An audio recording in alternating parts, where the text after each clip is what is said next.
Buenos días, Ariel. Esta semana ha sido particularmente complicado el que nos podamos reunir en la tarde. Esta semana iniciaron ya las clases de la maestría de todos mis grupos, entonces eso lo ha complicado un poco. Y en mi casa hay mucha gente.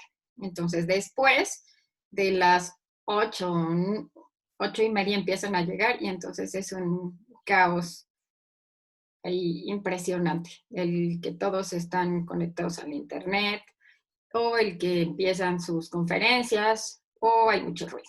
Entonces, ojalá la siguiente semana ya podamos conectarnos entre lunes y miércoles. Jueves y viernes me toca dar clases por la tarde, entonces no me sería posible.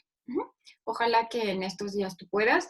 Y si puedes más tarde, bueno, pues a lo mejor voy a tener que irme a la recámara para poder dar la clase y a lo mejor hay un poquito de ruido, pero bueno, ya nos pondremos de acuerdo entre lunes y miércoles.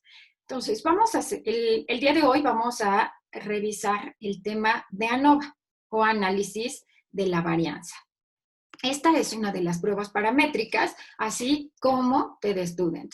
¿Para qué se utiliza la prueba de ANOVA? La prueba de ANOVA nos ayuda a comparar las medias de 3 o más grupos. Ayuda a determinar si existen diferencias entre estas medias. Cuando existen diferencias entre los grupos, utilizamos unas pruebas que se llaman pruebas post-hoc. Estas pruebas lo que hacen es determinar entre qué grupos hay diferencias, porque ANOVA solo nos dice las diferencias entre las medias son estadísticamente significativas o no lo son, pero las pruebas post-hoc me permiten decidir y evaluar si la diferencia es entre el grupo 1 y 3, o entre el 1 y 2, o entre el 2 y 3. Un ejemplo de una pregunta que requiera ser contestada con ANOVA, creo que es mi proyecto de maestría, donde yo pretendía evaluar el nivel de ingesta de proteínas, 3 niveles de ingesta de proteínas, bajo, medio, alto, y determinar si había diferencia entre la tasa de filtrado glomerular de estos grupos. Entonces, en este caso, realicé la prueba de ANOVA porque cumplían los supuestos de normalidad. Entonces, cumplían los supuestos de normalidad, las varianzas eran homogéneas. Se considera que la prueba de ANOVA es robusta cuando tienes la misma cantidad de participantes en cada grupo. Sin embargo, esto puede ser más sencillo de obtener en un ensayo clínico, pero cuando estamos ante un estudio observacional, que es el paciente decide a qué grupo quiera, en qué nivel de ingesta de proteína se va a quedar, es más difícil. Entonces, cuando el tamaño de muestra es distinto, existe una mayor probabilidad de cometer un error tipo 1. El error tipo 1 es un falso positivo, asumir que hay una diferencia cuando no la hay. Entonces, ¿qué requerimos para hacer la prueba de ANOVA?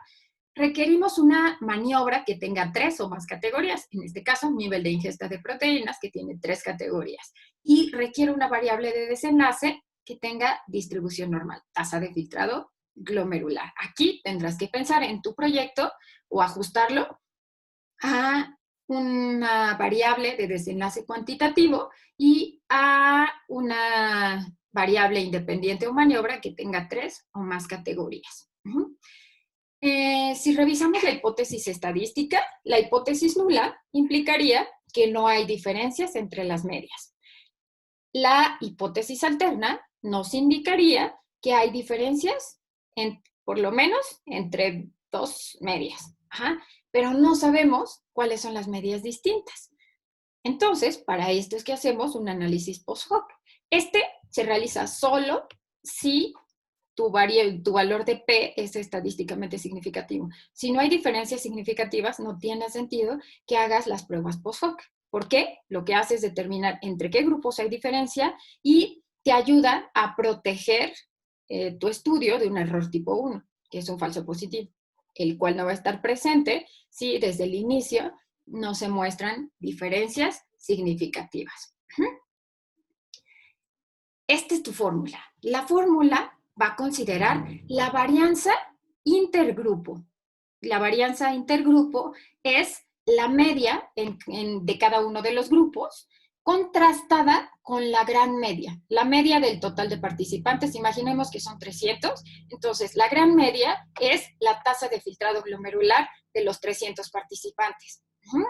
La varianza intergrupo es qué tanta distancia hay entre la media del consumo de ingesta de proteínas bajo, alto y moderado con la gran media de la tasa de filtrado glomerular. Y esto lo voy a dividir entre la varianza intragrupo, igual que como lo vimos en TED Student. Entonces, nosotros esperaríamos que las respuestas de los participantes fueran homogéneas, pero no, a lo mejor un sujeto que tiene una alta ingesta de proteínas solo tiene una disminución de 1 mililitro en la tasa de filtrado glomerular, mientras que otro sujeto que a lo mejor es más grande, ese sujeto a lo mejor tiene una disminución en la tasa de filtrado glomerular de 20. Entonces, cada grupo se va a comportar distinto. Esto es la varianza intragrupo. Te voy a mostrarlo, esto te lo voy a ir explicando con imágenes, creo que así puede ser mucho más sencillo de entender. Entonces, tenemos 300 participantes en los cuales se evaluó la tasa de ingesta de proteínas y el nivel de ingesta, la tasa de filtrado glomerular y el nivel de ingesta de proteínas. Tenemos una gran media, que es este cuadrado. Esta gran media corresponde a la tasa de filtrado glomerular de los 300 participantes. Ahora, si lo separamos de estos 300 participantes, tenemos 100 con ingesta de proteínas baja, moderada y alta. Cada grupo por sí mismo tiene una media de tasa de filtrado glomerular. Yo esperaría que los sujetos con una ingesta de proteínas baja tuvieran mayor tasa de filtrado glomerular. Los que tienen ingesta alta tuvieran una menor tasa de filtrado glomerular. Entonces, cada grupo, el numerador de la fórmula es la distancia entre la media y la gran media del total de participantes. Ese es el numerador. Y bueno, es la sumatoria de cada uno de los participantes. Se va a dividir entre K menos 1. K es el número de grupos, menos 1. K, entonces en este caso sería 3 menos 1. Y ese es el numerador. Pero, ¿qué pasa con el denominador? El denominador es la varianza que hay dentro de cada uno de los grupos. Entonces, cada uno de los participantes va a tener diferentes grados de respuesta a la ingesta de proteínas. Entonces, esa es la varianza intragrupo. Entonces, aquí vemos cada uno de los participantes y qué tanto cada uno de los participantes tiene un valor que se aleja de la media de ese grupo. Entonces, ese es el denominador. El denominador contempla el total de participantes, que en este caso son 300, menos K, que son 3 grupos. Entonces, en este caso, estos son los grados de libertad. Varía en cada una de las pruebas estadísticas. Entonces, aquí tienes numerador, varianza, intergrupo, distancia entre la gran media y cada una de las medias del grupo y la varianza intragrupo. Cómo se comporta la tasa de filtrado glomerular al interior de cada uno de los grupos. Entonces, esto se parece mucho a lo que habíamos revisado en la clase de TED Student. Entonces, vamos a continuar. Espero que con esto haya quedado claro la fórmula y el concepto de lo que hace ANOVA. Entonces, esto es al final lo que nosotros queremos comparar. Queremos comparar la distancia entre la gran media y la media en cada uno de los grupos. Serían las líneas continuas, sería mi numerador, y mi denominador serían las líneas punteadas, que es la varianza intragrupo, dentro del grupo. Y esto sería la varianza, el numerador, entre cada uno de los grupos. Ahora, veamos este ejemplo. En este ejemplo se quiere determinar si existe diferencia en la talla de acuerdo al grado escolar. Hay 3 grupos. Cada grupo tiene 30 participantes, entonces es más probable encontrar varianzas homogéneas. Ujú. Entonces, quiero determinar la talla de acuerdo al grado escolar y quiero evaluar si hay diferencias. Ajá. Entonces, nuestra fórmula es la varianza intergrupo entre la varianza intragrupo. Ajá. Aquí toma en cuenta la suma de cuadrados. Entonces, acuérdate, la suma de cuadrados era esta distancia entre la gran media y la media en cada uno de los grupos y en cada uno de los participantes. Se eleva al cuadrado y así obtienes la suma de cuadrados. Ajá. En cuanto a los grados de libertad, aquí vamos a tener dos. Primero, K-1, el número de grupos menos 1.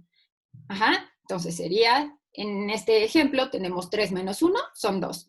La varianza intragrupo y los grados de libertad, el total de participantes menos K. Entonces teníamos 90 participantes, 30 estudiantes para cada grupo, 90 menos 3, me da 87. Ajá. Esto ahorita vamos a ver por qué es importante al irlo buscando en las tablas y verificar si hay o no significancia estadística. Entonces, sustituyendo los valores, nuestra fórmula quedaría así, 136 entre 37, que me da un valor de F de 3.62. Acuérdate, como en TD Student, entre mayor sea el valor del numerador, mayor probabilidad es que haya significancia estadística. Aquí, entre más sea la varianza, aquí, entre más sea la varianza en estos puntos, en esta línea punteada, entre más sea la varianza, entre más se dispersen los datos a partir de la media en cada uno de los grupos, mayor va a ser tu denominador. Por lo tanto, menor probabilidad vamos a tener de observar diferencias estadísticamente significativas. Entonces, este valor de F, 3.6, es el que vamos a ir a buscar a las tablas que vienen al final de los libros para saber de cuánto es la significancia estadística. Entonces, acuérdate siempre que a mayor valor, mayor probabilidad es que este resultado sea estadísticamente significativo. Ajá. En cuanto al valor de t, el valor de t al cuadrado en t de student equivale al valor de f. Y entonces, esa es la relación entre ambos valores. Entonces, si te dan valor de f es ANOVA, si te dan valor de t es t de student, el valor de t al cuadrado equivale al valor de f. Ajá. Entonces, si nos vamos a las tablas de valores críticos, nos pide los grados de libertad del numerador. Nosotros teníamos 3 menos 1, 2. Y del denominador, que eran 90 menos 3, 87. No tenemos todos los datos para el denominador y por arriba de 120 ya consideramos el dato como infinito. Ajá. Entonces, pues es una aproximación. Entonces, el más cercano son estos 60 grados de libertad y 2 grados de libertad. Me da un valor de 3.15. Nosotros tenemos, para este ejemplo, un valor de 3.62. 3.62 es más grande que 3.15. Entonces, este dato es estadísticamente significativo. Ajá. ¿Cuál es el valor de P? Y bueno, este valor es para una significancia estadística a 0.05. Entonces, como es mayor, asumimos que es estadísticamente significativo. Por lo tanto, la probabilidad de cometer un error tipo 1 es menor al 0.5%. Ajá. Entonces, tenemos menor probabilidad de cometer un error a 0.05. Entonces, esto que nosotros estamos observando aquí, bueno, ya rechazamos la hipótesis nula, aceptamos que hay diferencia en la talla de acuerdo al grado escolar. Es un ejemplo bastante lógico y bastante obvio. Habría diferencias. Pero ¿entre qué grupos hay diferencias? Esto es lo que hacen las pruebas post-hoc. Mi valor de P, estadísticamente significativo, pero las pruebas post-hoc me dicen entre qué grupos hay diferencia. Entonces, aquí hay diferencia entre el grupo verde y el rojo, y entre el rojo y entre el verde y el rojo, y entre el verde y el azul. No hay diferencias entre el azul y el rojo. Ay, mi daltonismo. Usted disculpará. Ajá. Entonces, esto es lo que hacen las pruebas post-hoc. Ahorita vamos a ir viendo cómo se calculan, pero este es su objetivo. Y es por eso que siempre tendrían que mostrarnos esa prueba post-hoc. Cuando existe a mayor número de comparaciones en la prueba de ANOVA, mayor probabilidad tenemos de cometer un error tipo 1 y asumir un falso positivo. Encontrar diferencias cuando a lo mejor clínicamente no las hay. Entonces, cuando tenemos una comparación, la probabilidad de error es de 0.05. Pero cuando tenemos 6 comparaciones, es de 26.5. Cuando tenemos 13 comparaciones, ya tenemos una probabilidad de error del 50%. Entonces, ¿esto por qué es importante? Cuando estés leyendo un artículo, a veces los investigadores lo que hacen es, en lugar de tener 3 grupos, a lo mejor entre el 1 y el 3 no observan diferencia. Entonces, ¿qué hacen? Quintiles.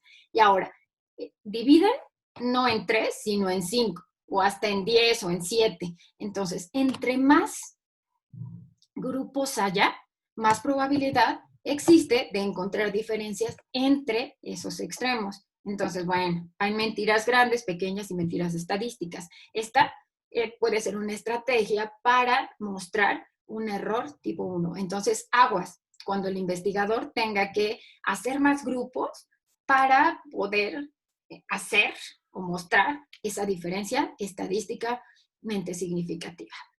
Entonces, el análisis post-hoc tiene un propósito especial, proteger contra el error tipo 1. Y estas múltiples comparaciones. Y además mostrar entre qué grupos hay diferencias. Entonces, se utilizan diferentes pruebas. ¿Cuál vamos a utilizar? Bueno, depende si las varianzas son homogéneas o no, para lo cual tendremos que utilizar la prueba de Levin. Entonces, varianzas homogéneas, utilizaríamos una prueba que se llama Bonferroni, puede ser la de Tukey, Scheffé, Holm. Y varianzas heterogéneas, James-Howell. Esto te lo da el programa. Entonces, solo tienes que aprender a sacar las varianzas y a interpretar la prueba de Levin. El programa en automático te dice, mira, si tienes varianzas homogéneas, puedes utilizar todas estas. Si no las tienes, utilizas todas estas. Aquí tú puedes ajustar tu nivel de significancia estadística y evitar el error tipo 1. Entonces, ¿cómo lo haces? Divides tu nivel de significancia 0.05 entre el número de comparaciones. Entonces, si tienes 0.05 entre 3, ese sería el valor de P que tú considerarías estadísticamente significativo para evitar un error tipo 1. Esta es la corrección de Bonferroni, es una de las más utilizadas. Entonces, 0.05 entre 3 comparaciones te da un valor de 0.017. Por lo tanto, el valor de P aquí, para saber que hay diferencias significativas y evitar el error tipo 1, tendría que ser de 0.017. Si tú tuvieras una P de 0.05, esa no se consideraría significativa, porque aumenta la probabilidad de tener un error tipo 1. Entonces, aquí lo que tú considerarías sería este valor de P. Tú esperarías 0.017 para que haya significancia estadística. Ahorita lo vamos a hacer para que quede más claro. Y bueno, ¿esto cómo lo muestras? Este es otro ejemplo. En este ejemplo, yo quiero saber si existe diferencia entre el peso y la talla en pacientes de acuerdo al resultado en PPD. Yo esperaría a lo mejor que el resultado de PPD fuera en aquellos que salieron positivos o reactivos, tuvieran menor peso.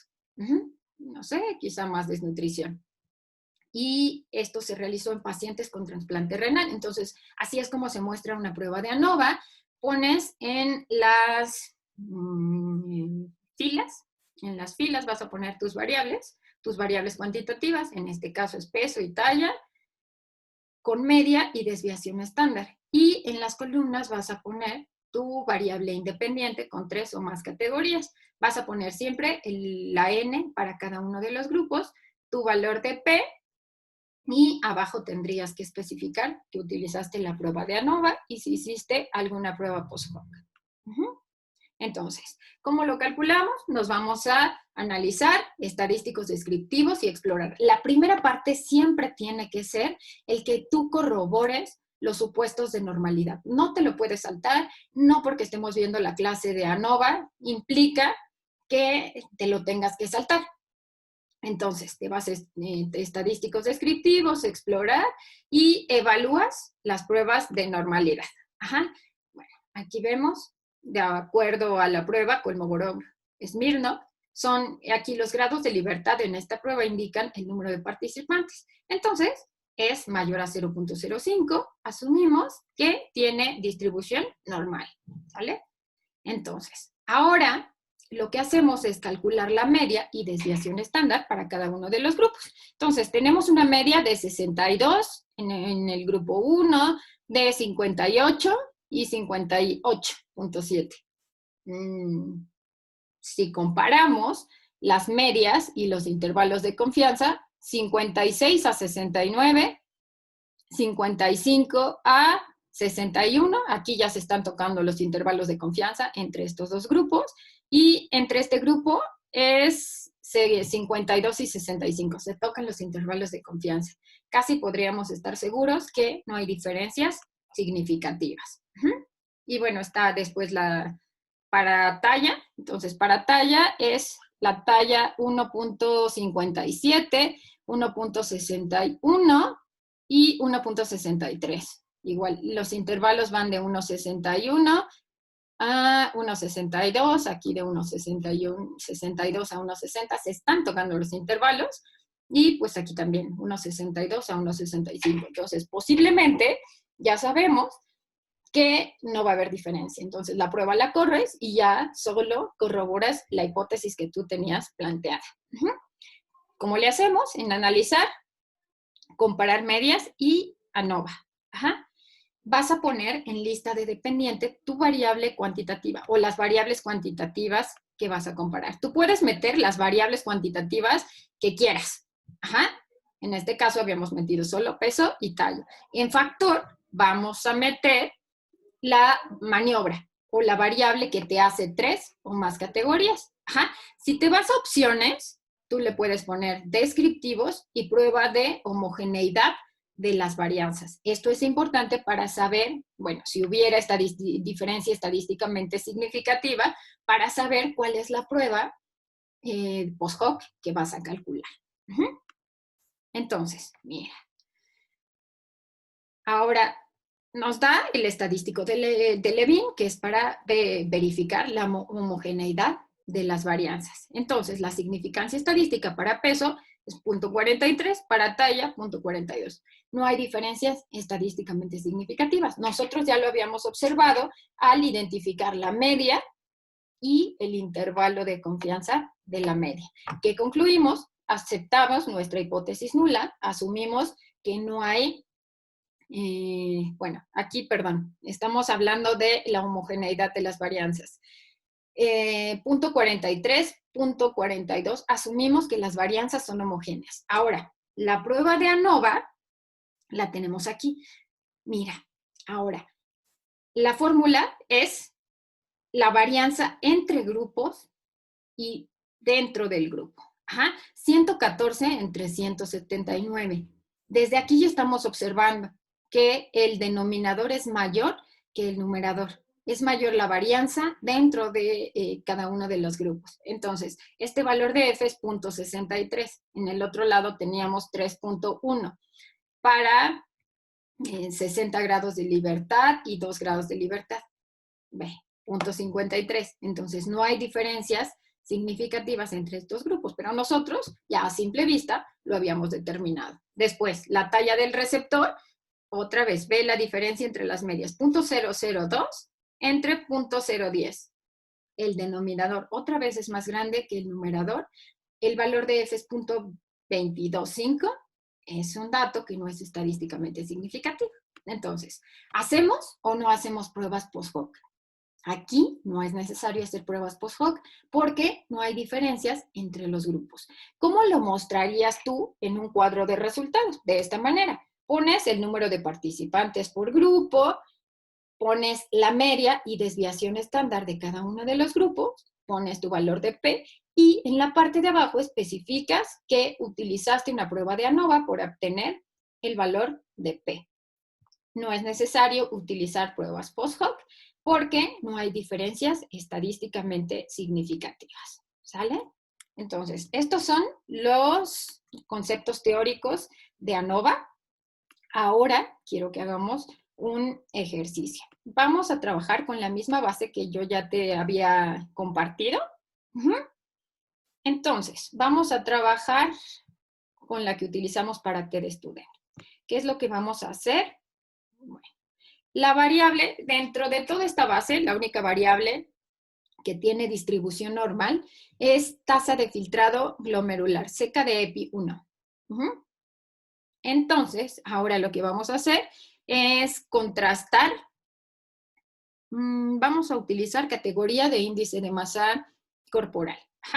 Entonces, lo primero, no importa, lo tenemos que verificar siempre. Ya sé que lo verificamos en la clase anterior, pero es importante verificar. Antes de correr la prueba de ANOVA o cualquier prueba paramétrica, tienes que corroborar la normalidad. Explorar. Nos vamos a explorar. Aquí yo me voy a mi variable, seca de EPI. Y ahí vamos a repasar con otra variable. Vámonos a triglicéridos. Me voy a estadísticos y le pido que me calcule los percentiles. Esto, por si la variable tuviera libre distribución, bueno, yo lo voy a ocupar para resumir la variable con la media y con la mediana y los percentiles. Y aquí yo requiero, puedes utilizar el histograma o únicamente los gráficos de normalidad con pruebas. Nos vamos a nuestro cuadro de resultados y vamos a ver qué nos arroja. Tenemos una N de 1,722 participantes, la media es de 91.62, la mediana de 91.57 y al observar el intervalo de confianza de la media es 90 a 92, por lo tanto que la mediana cabe aquí, se cumple ese primer supuesto. Después, entre la media y dos desviaciones estándar, entre 91 menos 36, tenemos variables que son lógicas, entre 91 y ahora más dos desviaciones estándar, también hay variables lógicas. Tenemos aquí, dice esta base de datos, que tenemos un participante que tiene 19 mililitros de tasa de filtrado glomerular y uno que tiene 229. Este dato tendríamos que verificarlo, verificar si es correcto y si no, eliminarlo. Luego nos vamos a simetría y curtosis. La simetría es más menos 0.5, entra, y curtosis más menos 2, 1.4. Aquí hay varios autores, algunos dicen que es más menos 1 o más menos 2. Si tuvieras la duda, bueno, pues entonces lo corroboras con tu prueba de normalidad. Seca de EPI, 1,722 participantes, requiere la prueba de Kolmogorov-Smirnov.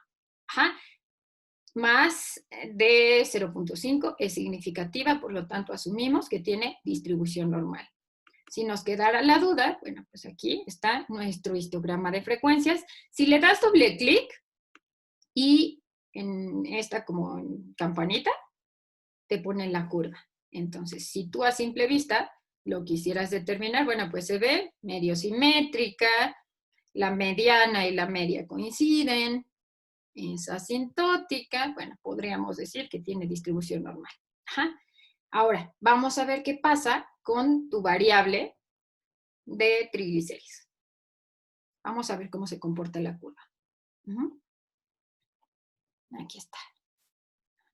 Mira, aquí está la curva de triglicéridos, nada más que deje de moverse, SPSS. Le das doble clic, le pones la campana y te lo dibuja. Aquí, pues se ve asimétrica. Aquí la media, la moda y la mediana no coinciden.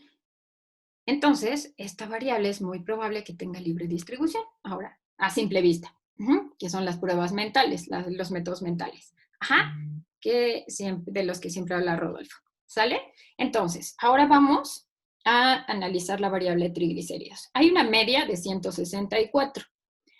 Tenemos una desviación estándar de 119. Ups, aquí. 164 más menos 119 por 2 nos da datos negativos. Biológicamente esto no es posible. Por lo tanto, nada más con verla, ya sabemos que tiene libre distribución. Ajá. Esta variable se tendría que mostrar con la mediana y percentil 25 y 75, que nosotros ya habíamos calculado. Entonces, para corroborar, pues con la prueba de normalidad de Kolmogorov, es 0.00, es un valor significativo y entonces asumimos que tiene libre distribución. Ajá. Entonces, aquí, si quisiéramos comparar estas dos variables, de acuerdo al nivel de ingesta de proteínas o de acuerdo al grado al estado nutricional, para tasa de filtrado glomerular podemos utilizar ANOVA, pero para triglicéridos tendríamos que utilizar una prueba no paramétrica, ajá, que en este caso sería la prueba de Kruskal-Wallis. Listo. Bueno, ahora, lo que vamos a hacer, el siguiente paso es, nos vamos otra vez a estadísticos descriptivos, a explorar y vemos cómo se comporta la media de acuerdo a categoría de índice de masa corporal. Entonces, esta va en lista de factores y ahora me va a dar la media para cada uno de los grupos, la media y desviación estándar en aquellos que están desnutridos, con sobrepeso, obesidad o normales. Ajá. Entonces, ahora, veamos. La media del grupo 1 ve la importancia de codificarlo. ¿Qué es 1? Desnutridos, normales. En este caso es desnutridos, pero no está codificado, entonces no se ve, no le puse las etiquetas de valor. Entonces, si tú lo lees, pues quién sabe qué quiere decir, porque yo no lo puse. Tendrías que ir a la base y estarlo cotejando. Por eso es tan importante desde el inicio poner tus etiquetas de valor. Entonces, la media para este grupo es 106, que son los que están desnutridos, tienen una tasa de filtrado glomerular de 106. Los que tienen peso normal, 93. Los que tienen sobrepeso, 89. Y los que tienen obesidad tienen 91. Ajá. Entonces, probablemente aquí haya diferencias entre el grupo 1 y a lo mejor el grupo 3. Pero quizá entre el grupo 2 y el grupo 3 no haya diferencias significativas. Tampoco probablemente entre el 3 y el 4. Entonces, vamos a graficarlo. Vamos a ver cómo se ve a simple vista la media y el intervalo de confianza. Vamos a saber si se tocan o no se tocan y ir viendo qué esperamos en nuestra prueba de ANOVA. Entonces, te vas a gráficos, cuadro de diálogo antiguo y barras de error. Barras de error es el gráfico que utilizamos cuando una variable tiene distribución normal. Entonces, nuestra variable es tasa de filtrado, CK de EPI 1, y el eje de categorías es índice de masa corporal, y aquí le pedimos que nos dé la media y el intervalo de confianza de la media. Estos son diagramas de cajas y bigotes, y aquí están los intervalos de confianza. Se ve espantoso el que tenga aquí tantos decimales, entonces a la hora de hacer tu base tendrías que especificar que solo quieres un decimal o tal vez dos, porque esto se ve espantoso. Aquí en la categoría, si tú lo quisieras mostrar, pues quién sabe que es 1, 2, 3 y 4. Entonces aquí observamos diferencia entre el grupo 1 y 4. El 3 y el 4 se están tocando los intervalos, entre 2 y 3 tampoco se tocan, entre 1 y 2 no se tocan. Entonces ya sabemos que va a haber diferencias significativas entre 1 y 4, 2 y 3, 1 y 3, 1 y 2. Ahora sí, vamos a correr nuestra prueba de ANOVA para confirmar nuestra hipótesis. Nos vamos a comparación de medias y ANOVA de un factor. Aquí vas a seleccionar en lista de dependientes tu variable cuantitativa, CK de EPI, y en factor tu variable cualitativa, la que tiene 3 o más categorías. Aquí vamos a ir explorando en contraste nada, en pruebas post-hoc en este momento todavía no tenemos manera de determinar si lo requerimos o no. Y aquí te muestra todas las variables, todas las pruebas para varianzas iguales. La más utilizada es la de Bonferroni, la de Tukey. Ajá, son las más utilizadas. Si no tienes varianzas iguales, bueno, aquí está, la más utilizada es esta, la de Games, y tú aquí especificas el nivel de significancia, de acuerdo a, divides 0.05 entre el número de grupos. Entonces, en este caso sería 0.05 entre 4. Ahorita todavía no lo vamos a hacer porque necesitamos saber primero si las diferencias son significativas o no entre los grupos. En opciones, seleccionas descriptivos para que te dé las medias en cada uno de los grupos y la prueba de homogeneidad de las varianzas, porque esto te va a permitir que elijas tu prueba post-hoc. Ajá. Entonces, bueno, aquí ya tenemos la media, tenemos la N para cada uno de los participantes del total de 1722. Están las medias, que ya habíamos calculado antes, su desviación estándar y los intervalos de confianza. 97 a 115, 91 a 94, aquí nos están tocando, hay una distancia entre el 94 y el 97, 88 y 90 tampoco se está tocando con este ni con este, 89 a 93, aquí sí se están tocando los intervalos de confianza, y también se está tocando con el 2. 90 y 92 también se tocan con estos grupos. Ajá, ok, vámonos. Después viene la homogeneidad de las varianzas o prueba de Levin. Lo que vamos a hacer es tomar el valor de la media, 0.073.